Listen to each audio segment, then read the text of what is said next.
What's up guys, and welcome back to Evolving England. Today we are facing Estonia.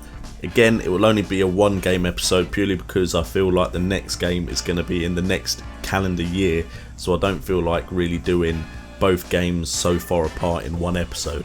But I will try and do a couple of the friendlies all condensed into one episode, and then we should be on to the European Championships.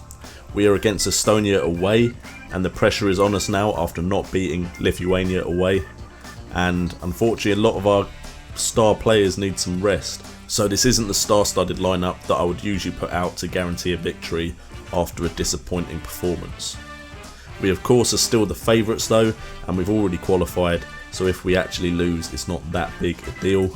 Now the lineup we're going with is Sado Berahino up front. We're giving him a chance with Raheem Sterling and Oxlade-Chamberlain as the two inside forwards, with Adam Lallana and James Ward-Prowse as the centre mids, Eric Dyer at half back, with Brendan Galloway getting a chance at left back, Nathaniel Klein keeping his spot, and Phil Jones and John Stones as the two centre backs, a rhyming pair of centre backs, and Joe Hart back in goal just because I think the only one that I'm really going to give a chance to is Butland, and if he has a really bad season then it's going to be Joe Hart in goal at the European Championship. The players that need rest are Aaron Cresswell, Wayne Rooney and Ross Barkley.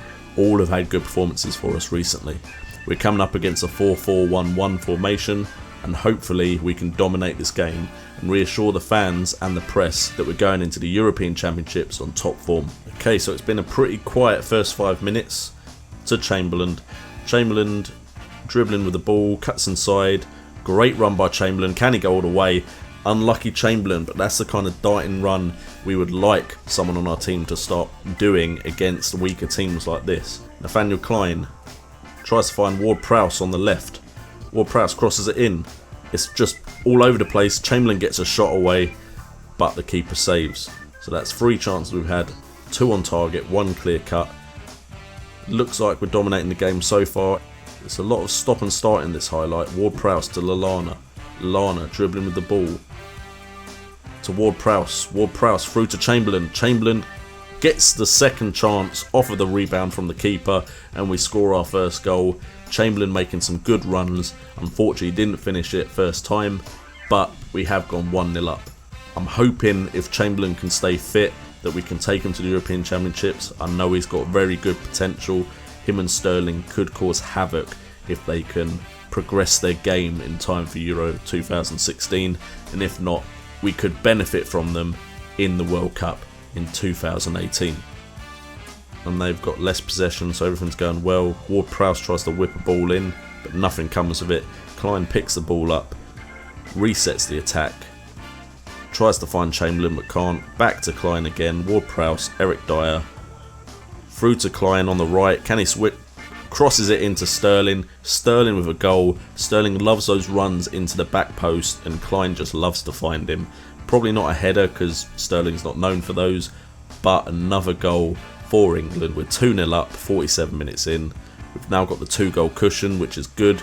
Another volley by my team. This tactic certainly seems to benefit and like the volleys. Okay, so Jones is on the ball to Galloway. Galloway had not had the greatest of games, but he's not made any mistakes. Ward-Prowse into Lallana. Lallana to Stones. Stones to Chamberlain. Into Kane. Through to Sterling. Sterling gets tackled. I think it falls to Kane, and Kane puts it away. I think Kane is most likely going to be my starting striker at the European Championships unless something changes. Rooney probably will get a centre mid position just because of his pace, but he's still a quality player on the game. And we're starting to figure out what our team will look like come the European Championships. Okay, so I thought Galloway would win the ball there, but he doesn't. Estonia might get an attack here. Good save by Joe Hart. It's the first time he's been called upon. Bit disappointed Galloway didn't manage to get a tackle in there. Okay, Stones wins the header. Out to Lallana, to Kane. Kane through to Sterling. Come on, he's making the run. Foul by Julius Metzer. That looked like last man. Could it be a red card? It's game over. It's a game over anyway. But if it's a red card, there is no chance back for them. Red card for Julius Metzer. Second yellow to get the red. And everything is looking good but we'd like another goal, please. I'm very demanding. If you watch Mid-Table Clash, you'll know that I'm West Brom and I demand my team to win every game pretty much and get disappointed when they don't. Right, that is full time. I'm not going to try and say that stadium name, but we have won 3-0 away at Estonia. I'm happy, but you know what? I'd have liked a bit more of a thrashing if I'm completely honest. I'm just going to say well done lads, that's a good win for us. Nothing over the top extravagant with my team talk. Star of the match was Lallana. Well done, he took the captain's armband with certain players missing and did well for us. We finished the qualifying campaign on 28 points, 8 points clear of Switzerland who have grabbed second. All in all, a good campaign to get to the European Championships. The English FA assess European Championship qualification performance. Pleased the team have qualified for the group stage of the European Championship qualifications. They're confident you'll meet the expectations in the forthcoming European Football Championship. So what we will do is we will move on to the draw after a quick word with J Unite. So we actually got a decent result against Estonia. It wasn't quite by the margin that I was hoping for, but some of the boys did show up and perform really well. I'm looking at the likes of Sterling, Chamberlain and Kane, all performing to a very good level. But the big question is, can they do it against the big sides?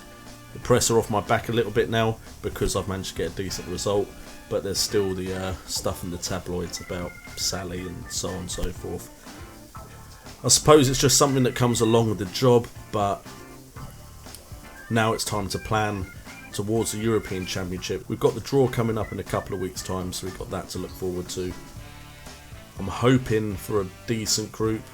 I'm not expecting an easy road through the group stages of the Euro 2016 tournament, but hopefully we don't get any of the really big dogs and we can beat them later on in the competition.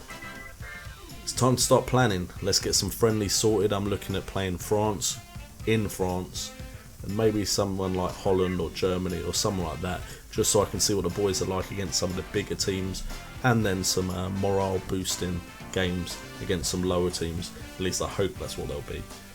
Anyway, I'm sure I'll see you after the Euro 2016 draw. Good evening ladies and gentlemen, and welcome to the European Football Championships 2016 draw. Today we will be drawing 6 groups. There are 4 seeds. Each group will get a team from each seed. So let's commence with the draw. Okay, first team in Group A is France. Group B, Belgium. Group C, Germany. Group D, Holland. Group E, Italy. And Group F is Spain. Now we will draw from the second seeds, and the team in Group A with France is Sweden. In Group B with Belgium is England. Group C with Germany is Romania. Group D with Holland is Bosnia and Herzegovina. Group E with Italy is Portugal. And Group F with Spain is Ukraine. Now drawing from the third seeds with France and Sweden, Austria. With Belgium and England, Russia. With Germany and Romania, the Czech Republic. With Holland and Bosnia, Switzerland. With Italy and Portugal, Poland. And with Spain and Ukraine, Croatia. And finally we will draw from the 4th seeds, and going into Group A with France, Sweden and Austria is Norway. Going to Group B with Belgium, England and Russia is Greece. Going into Group C with Germany, Romania and the Czech Republic, Slovenia. Going into Group D with Holland, Bosnia And Switzerland is Denmark. Then to Group E with Italy, Portugal and Poland, Wales. And finally with Spain, Ukraine and Croatia in Group F is Iceland. And that completes the European Football Championship 2016 draw.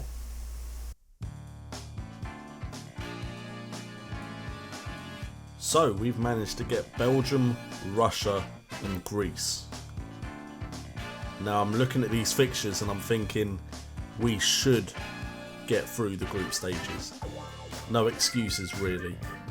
I mean, Belgium have a lot of great players, don't get me wrong, but as a team, have they really performed in any tournament to an amazing standard? Not really. Then we've got Russia. Again, they have some good players. Do they have any star players? Are they a team that England, my star players, that I should be really worried about? Again, I don't think so. And then Greece, we've seen what they can do in the Euros when it was in Greece. Great performance by them, but have they done anything since? Don't get me wrong, I'm not looking down upon them, I'm not taking any of them lightly, but I'm confident going into this that we can get through to the knockout rounds, and I'll be disappointed if we don't. And to be honest, my job will probably be on the line if I don't. Of course, there is always the worry that England will do what England did when I was just a fan and completely fold under the pressure of a major tournament and we don't make it through. But I'm going to tell the boys in no uncertain terms that isn't acceptable this time. This is a new era. We're going to go out there, and if we're going to go out, we're going to go out on our shield, fighting till the death. We will not give up easily.